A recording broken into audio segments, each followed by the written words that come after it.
Naalala niyo pa ba yung superhero and fantasy revival dito sa Pinas from movies to TV series during early 2000s? And for me, the movie that started that renaissance is Lastikman Starring Vic Sotto, released in 2003. And maybe you're asking, Vic Sotto as Lastikman? And yes, di kita masisisi if di mo na maalala tong movie na to kasi after a year it got rebooted and ABS did a TV series in 2007 starring Bong Navarro, and I think this is the most popular one and most of you remember. Pero in the early 2000s, di pa nakongoryente si Victor Magtanggol at di ka pa sinasabihan ng wag kang bastos ni Kidlat. Huwag kang bastos!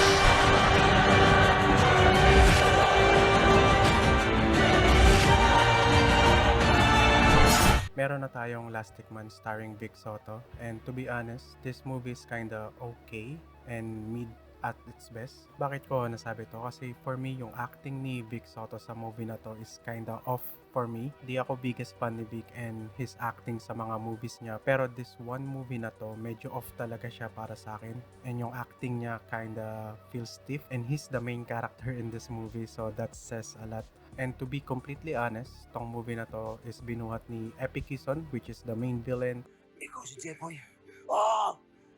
Ako nga! Ako si Jeboy! Tangina mo, Jepoy Dizon! And Michael B, side character. Siya nga si Lastikman, your friendly kapitbahay, tanga! And as I said, I won't blame you na halos wala na masyadong nakakaalala na naging Lastikman si Boss. Kasi after this movie, nireboot agad siya next year, 2004, starring Mark Bautista and Sarah Geronimo. And in 2007, ABS did a TV series with Bong Navarro. And to add, di din naman si Bossing yung unang naging Lastikman sa movie. Kasi while doing my research, nalaman ko na yung unang Lastikman movie was from 1965 pa, starring Bon Serna, which is the dad of Snoopy Serna. And I actually tried looking for this movie pero sadly considered na siya na lost media, and the only thing na makikita mo na lang is yung poster ng movie and cast na lang, which is a sad part kasi part siya ng Philippine cinema history. Speaking of history, ito talaga yung reason bakit ko ginawa tong movie na to, kasi one lonely Sunday night naisipan ko hanapin yung one superhero movie na madalas namin panoodin nung bata pa ako, and nakita ko tong Lastikman, and I think this is the movie. Pero while watching it, nakita ko yung recommended video and saw Fantasticman, which is also starring Vic Sotto and directed by Tony Reyes. And na-realize ko this movie was also released the same year ng Lastikman, and napaisip ako, why not do another Lastikman? Kasi tong Lastikman kumita ng 59 million plus just behind the number 1 MMFF movie na Mano Po. Then that's where I started to check and realize after this movie or a year after, sunod-sunod yung mga superhero slash fantasy movie release sa Pinas. Like Captain Barbell starring Richard Gutierrez in 2003, Gagamboy ni Bong Navarro in 2004, Volta starring Ai in 2004 as well, Fantasticman, Vic Sotto 2003, Enteng Kabisote 2004, and Mulawin in 2004 as well, and the rebooted Lastikman starring Mark Bautista in 2004. Just a side note, according sa nakita ko, di daw nagkasundo si Mars Ravelo and yung producer ng Lastikman ni Vic Sotto. That's why it got rebooted and we didn't get a Lastikman 2 ni Vic Sotto. And some of these movies, TV series are already considered cult classics, lalo na yung Mulawin and Enteng Kabisote, which maybe I'll do a separate video for it. But I think the producers saw the success of Lastikman and the floodgates were open for superhero fantasy genres in the Philippines. Kasi during the late 90s, most of the movies either action or comedy or both, and there's a few in between fantasy superhero movie, and they saw the potential of this genre in the Philippines, and the rest is history. And moving to the movie itself, yung plot ng movie na to is actually good, pero it was dragged down ng mga useless scenes na halos wala namang connect sa plot ng movie na to. Lalo na yung love interest plot ng movie. Para sa akin, pwede nila tanggalin and make this movie an hour and a half long instead of almost 2 hours long.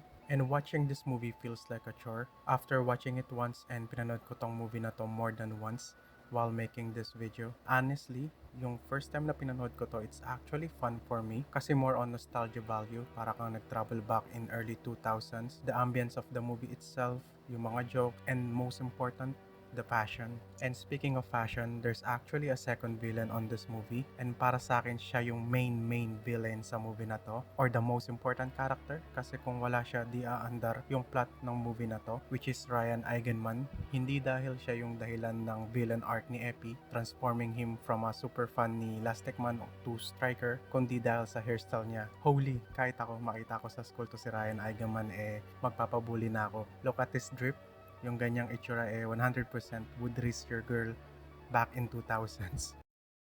Sticking at your gap for the Rizzler. You're so skibbity. You're so Phantom Tax. I just wanna be your Sigma. And meron din siyang character development dito sa movie na to, kasi bago siya mamatay yung character niya, naisipan niya na ipaputol yung ponytail niya, which is for me a greater character development than Lastikman. And I mentioned him earlier, Michael V as Junie Boy. Boy oh boy, this guy actually made watching this movie really bearable for me, kasi every time na may scene siya, most of the time matatawa ka talaga sa mga lines niya. Legit, kahit ilang beses ko pinanood tong movie na to, napapatawa pa rin ako ng mga scene niya. And yung last part niya sa movie na to, absolute cinema. Idol! Idol! Michael Jackson! LOL! Anong Michael Jackson? And just a side note, andito din pala si Jose and Wally sa movie na to. And I think this is the first movie na kasama nila sa Vic. The biggest mystery ng movie na to is yung power ni Lastikman. Kasi I know he's a carbon copy ng DC superhero na si Plasticman, or in Marvel, Mr. Fantastic ng Fantastic Four, or kung anime addict ka, si Luffy ng One Piece. They have the same set of power na elastic like a rubber or goma. Kasi during the kinda rush flashback ng movie na to, pinakita paano nakuha ni Larry or Hilario yung power niya. Galing to sa bulalakaw or meteorite na tumama sa puno ng goma ata yun. And yung dagta pumasok sa katawan niya. And while watching the movie multiple time, makikita mo na yung parang dagtang pumasok sa katawan niya is like it has his own mind. And I think yung power ni Lastikman is more like a symbiote, like Venom. Then meron ding scene sa flashback na to na nag-a-appear sa katawan ni Larry yung pattern ng costume ni Lastikman. And it's kinda weird kasi that means yung costume niya is coming out of his body. And meron ding isang scene na nag-transform siya bilang bola. And yung bola also has the same pattern ng costume niya. Tapos pagbalik niya sa normal na katawan niya, he's still wearing his school uniform. For me, yung powers niya dito sa movie is like a symbiote from a different planet like Venom. And if napanood nyo yung Venom na movie, they actually have the same set of power. Venom is kinda can stretch himself as well, tas kaya niya din mag-transform like Lastikman. See the similarities. But that's my personal theory. And speaking of Spider-Man villain, most of the people or movie critics saying na this movie was inspired by the super successful movie released before this, which is Spider-Man starring Tobey Maguire. And I'm not gonna lie, nung nabasa ko yung mga comments na yun, I actually see the inspiration or the similarities of the two movies. Like the villain, Green Goblin and Stryker, parehas nakasakay sa flying surfboard-like vehicle, almost destroyed the city para makalaban yung main character, and also have both mental breakdown before turning to a villain. The main character, Larry, Lastikman, Peter Parker, Spider-Man, both weak as cock like alter ego, both parents are dead, and have a love interest portrayed na out of their league, and also has like an old mentor or guide. I see the similarities. Don't hate it, kasi no one's really original sa ganitong kind of movies, lalo na I don't really realize it while watching the movie. I kinda get the similarities lang nung nakita ko yung post. And I actually like the CGI and practical effects on this movie. Oo, yung CGI doesn't really hold up on today's standard, pero for me it has a certain kind of a feel, kasi maybe I'm still wearing my rose tinted glasses, or I just grew up sa ganitong movie effect. Pero yung practical effects ng movie na to, it's really good. I like the Japanese inspired old kaiju movie explosion ng LRT and nung Manila Clock Tower, even the bridge explosion. And to be honest, yung ball transformation ni Lastikman, kala ko nung una talaga CGI yun, or a really good CGI, but after watching it multiple times, it's actually practical effect. So I really give them kudos doing the practical effects instead of just using CGI. And yung ending ng movie na to is super disappointing